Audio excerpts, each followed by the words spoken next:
8 global fashion design week चल रहा है। ऐसे में मैंने आपको कई actors, fashion designer, stylist and model से मिलवाया। ऐसे ही फैशन इंडस्ट्री से ताल्लुकात रखते हैं हमारे आज के मेहमान शिल्पी बहादुर जी मौजूद है हमारे साथ। मॉडल हैं, एक्ट्रेस हैं, इन्फ्लुएंसर हैं। बहुत बहुत स्वागत है मैम आपका हमारे स्टूडियो में। किरण पठानिया जी मौजूद है हमारे साथ, ग्रोन इवन कंपनी की ओनर है मैम एंड वेडिंग प्लानर है मैम। आपका भी बहुत बहुत थैंक यू। यही क्वेश्चन होगा मेरा मैम कि कैसा लग रहा है मावा स्टूडियोज़ में आके आपसे। एंड आप तो मैम फैकल्टी भी हैं मावा स्टूडियो से, तो आपको कैसा लग रहा है ऑफलाइन आके?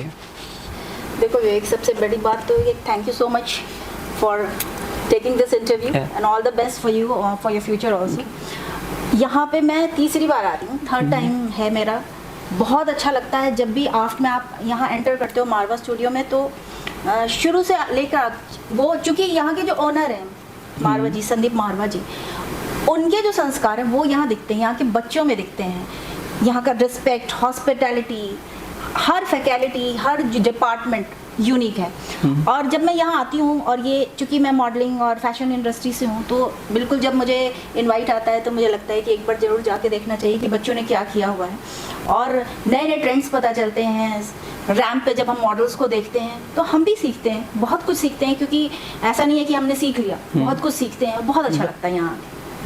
आपको मैं यहाँ पे जैसे इन्होंने अभी जस्ट बोला कि जैसे मैं भी यहाँ पे दूसरी तीसरी बार है मेरा आना, और जैसे आप अंदर आते तो एक अलग से एक पूरा वातावरण, पूरा एनवायरनमेंट ऐसा रहता है कि सब बच्चे बहुत ही शालीनता से दे ग्रीट यू, बहुत अच्छे से आपको मतलब पूछते हैं आपका नाम वाम, और फिर जहाँ आपको कहीं भी जो भी असिस्टेंस होता है वो करते हैं। तो ये बेसिक जो जैसे इन्होंने कहा संदीप मारवा जी ने का जो एक वैल्यू सिस्टम है जो उन्होंने क्रिएट किया है for his university, for his whole this big platform for children, which is I think unique, which you do not get. You don't get that commercialization or in that. You get very serene and very basic value system जो कि आपको दिखता है। पहली बात तो ये है। दूसरा, क्योंकि मैं यहाँ की फैकल्टी भी हूँ तो मुझे बहुत मज़ा आता है बच्चों के साथ इंटरेक्ट करने में, और वैसे भी मेरी ज़िंदगी में मैं काफ़ी मतलब बच्चों से इंटरेक्शन करने में अच्छा लगता है, क्योंकि आप उनसे भी सीखते हो, और सीखने की कोई उम्र नहीं होती है। आप ताउम्र आप सीख सकते हैं, और ताउम्र आप जो है उसे अपने जीवन में अपना सकते हैं। It's a beautiful I mean platform. I think यहाँ पे जो भी बच्चे आ रहे हैं उन लोगों के लिए भी और हमारे लिए देखने के लिए, क्योंकि उनकी क्रिएटिविटी को देख के हमें बहुत खुशी मिलती है, तो उसको हम सेलिब्रेट करते हैं एक साथ। क्रिएटिविटी की आपने बात करी मैम, तो क्रिएटिविटी पता है मुझे लगता है कि जैसे मैं आरजे भी था, तो मेरे को लगता है कि मैं कितना ही बोलूँगा, मैं कितना ही लिखूँगा, एक वक्त पर आके मेरी क्रिएटिविटी ख़त्म ना हो जाए या ख़त्म हो जाएगी, मुझे ये डर है। तो उसके लिए एक रिफ़्रेशमेंट चाहिए होता है, उसके लिए आप क्या करते हैं? देखो, आप जैसे आरजे थे, आपने बताया, मैं भी एंकरिंग करती हूँ। आप हर बार जब कुछ करते हो ना, क्रिएटिविटी क्या होती है, हर इंसान क्रिएटिव नहीं होता है, ये आपको पता होगा। क्रिएटिव अंदर से आती है, और जब एक्सपीरियंस के साथ वो डेवलप होती है। तो जब हम एक जगह जाते हैं, कोई चीज़ मिसिंग हमें लगती है, तो फिर जब अगली बार वो काम करते हैं तो वो चीज़ हमें क्लिक करती है कि नहीं, I have to involve this thing also अपने इस स्पीच में, या हम एंकरिंग कर रहे हैं या कुछ भी ऐसा कर रहे हैं। या अभी जैसे फैशन शो है, कभी कुछ स्टाइल आता है, फिर लगता है कि एक चीज़ मिसिंग है। यही तो ग्रोथ है, इसी को ग्रोथ कहते हैं कि हर बार कुछ नया लेके आना इज क्रिएटिविटी, और it is a growth also. Creativity के लिए पहले तो मैं ये कहूँगी कि एक एनवायरनमेंट होना बहुत ज़रूरी है। आप देखिए, creativity is what, it is all expression. हमारे मानव जीवन में जो हमारे अंदर के जो इमोशंस हैं उसको हम आगे उसको प्रोजेक्ट करते हैं, either bye art, that is by painting, और बाय दैट डिजाइनिंग, और मॉडलिंग, और एनीथिंग दैट यू डू। सो ये सारा एक एक्सप्रेशन है। अब आप जैसे आपने कहा कि आप आरजे, जैसे मैम ने भी कहा आरजे थी वो और हैं, और आप भी आरजे में आपका वो है, तो उसमें भी देखिए, उसमें भी आपको काफ़ी चैलेंजेस मिलते हैं। जब तक आपको चैलेंज, नया चीज़, नयापन किसी चीज़ में ना हो, तो वो क्रिएटिविटी नहीं, तो वहाँ पे वहीं पे मर जाती है। जैसे कहते हैं ना कि बहता हुआ पानी जो है वो फ्रेश रहता है। जहाँ पे पानी को आपने इकट्ठा किया और उसको एकदम उस ढांचे में रखा, तो वो पानी भी मर जाता है, उसमें स्टेल हो जाता है। बेसिकली हमें ब्रांडिंग की ज़रूरत होती है। हर बार चीज़ें तो थोड़ी सी ही होती हैं, मतलब बेसिक सबको आते हैं, लेकिन हम उसको कैसे ब्रांड और रीब्रांड करते हैं, उसको कैसे कलेवर में उसको एक एंटरप्राइज होने की जो कला है उसी को ही बहुत इंपॉर्टेंट है। क्योंकि देखो, अभी फैशन शो है, पिछली बार भी मैंने देखा होगा, लेकिन इस बार जब देखूंगी तो ऐसा लगेगा कि कुछ इसमें चेंजेस हैं, बहुत सारी चीज़ें हैं जो नई इन्वॉल्व की गई हैं। तो वो यही होता है क्रिएटिविटी। आपने चेंजेस की बातें करो, और इंडिया में एक कहावत है कि कोस कोस पर पानी बदले 4 कोस पर वाणी। तो हर एक कदम पर नया ट्रेंड है, हर एक कदम पर कुछ नया देखने को मिलता है, और इंडिया में खासकर इतना कल्चर है तो बहुत ज़्यादा वैरायटी है। अब ये कोस पे पानी बदले वाली तो बात ही नहीं, अब तो सब कुछ ग्लोबल है। जो विदेशों में हो रहा है वो यहाँ हो रहा है, जो यहाँ हो रहा है वो किसी और कंट्री में हो रहा है, जो आपकी सोसाइटी में हो रहा है वो बगल वाली सोसाइटी में हो रहा है। क्योंकि सोशल मीडिया और इतना कुछ, इतने प्लेटफॉर्म्स हैं कि आप, हम तो दिल्ली में बैठे हैं, जो गांव में भी बच्चे बैठे हुए हैं उन्हें भी ट्रेंड्स पता है। हाँ ज़रूर ये थोड़ी मुश्किल होती है कि हम कितना उसको इम्प्लीमेंट कर पाते हैं वेरियस रीजंस। एक चीज़ मैं इसमें यहाँ पे कहना चाहूँगी, आई थिंक अगर आप इंडिया की हिस्ट्री देखें और जहाँ अभी जो भी हिस्ट्री वाले भी बच्चे हैं या जो आपको थोड़ा बहुत या हम सबको पता है कि इंडिया तो खुद ही ट्रेंड सेटर है। इंडिया जो हमारी कंट्री है खुद ही एक ट्रेंड सेटर, क्योंकि हमारा, अगर आप शिल्पकार से देखें, शिल्पकार की आप कितनी पुराने से पुराने मंदिर देखें, आप साउथ में जाते हैं द्रविडियन कल्चर आप देखते हैं, उसमें आप देखिए कितना बढ़िया उन्होंने स्कल्पचर बनाया जो कि यू कांट इमेजिन।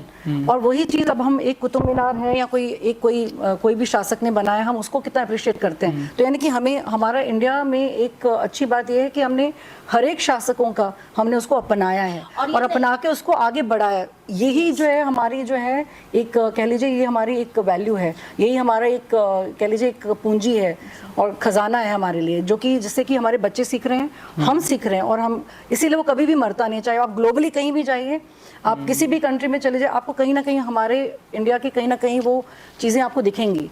और अभी क्योंकि ग्लोबल हो गए हैं तो ऑफ कोर्स और भी अच्छा है, क्योंकि देश में भी जैसा माहौल चल रहा है, जैसी हमारी सरकारें हैं, आप हमें जो स्किल डेवलपमेंट के थ्रू बहुत सारी चीजें बूस्ट मिल रहा है, हमें बूस्ट मिल रहा है हमारे शिल्पकारों को। जो हम गांव में, आप सोचो ना, ऑनलाइन आप कोई भी ऐसी चीज मंगा सकते हो जो गांव में, दूर दराज के गांव में बहुत सारी कला है, पहले हम नहीं उसको पा सकते थे, लेकिन अब पा ले रहे हैं। तो बस ये अब जैसे कि कोई देखिए, कोई भी बच्चा अगर किसी टिम्बकटू या कोई किसी भी छोटी कहीं जगह में है और उसका कुछ क्रिएटिव है, तो वो वहाँ से भी अपनी जो है कला को प्रदर्शन कर सकता है थ्रू सोशल मीडिया।